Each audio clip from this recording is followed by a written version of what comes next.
একটা সময় ছিল, ছোট্ট গ্রাম গোহালপুরে বাস করত একজন গরিব কৃষক। নাম তার রমেশ, বয়স প্রায় ৬০, চেহারায় ক্লান্তি থাকলেও চোখে ছিল আশার আলো। তার ছিল এক টুকরো খেজুর পাতা ছাওয়া কুঁড়ে ঘর আর একটা ভাঙা লাঙল। জমিও ছিল খুব অল্প, শুধু ১ বিঘা। বর্ষা ঠিকমতো না এলে ফসল হতো না। শীতে ঠান্ডায় জমি শক্ত হয়ে যেত, আর গ্রীষ্মে খরায় মাটি ফেটে যেত। রমেশের সংসার চলত না ঠিকঠাক, অনেক সময় তাকে আধপেটা খেয়ে দিন কাটাতে হতো। তবুও সে একদিনও হাল ছাড়ত না।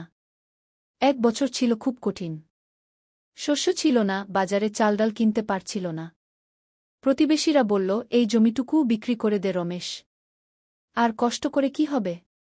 রমেশ হাসল, জমি শুধু মাটি না, এটা আমার আশা। আমি তাতে বীজ বুনে স্বপ্ন ফলাই। শেষমেশ তার হাতে পড়ে রইল মাত্র ৫টি ধানের বীজ। পরিবার অনাহারে, চারদিকে শুধু হতাশা। কিন্তু রমেশ বেছে নিল এক কঠিন সিদ্ধান্ত, সে শেষ ৫টি বীজকেই মাটিতে বুনল। ছেলে বলল, বাবা, এগুলো যদি খেতাম অন্তত এক বেলার খাবার হতো।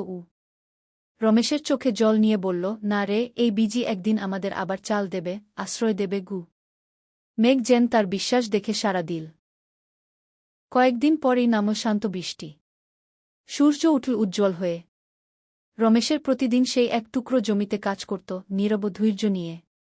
২ মাস পর বিস্ময়করভাবে ধান গাছ মাথা উঁচু করে দাঁড়াল। অল্প জমিতেই হল দারুণ ফলন। তিনি সেই ধান বাজারে বিক্রি করে পেল ভালো দাম।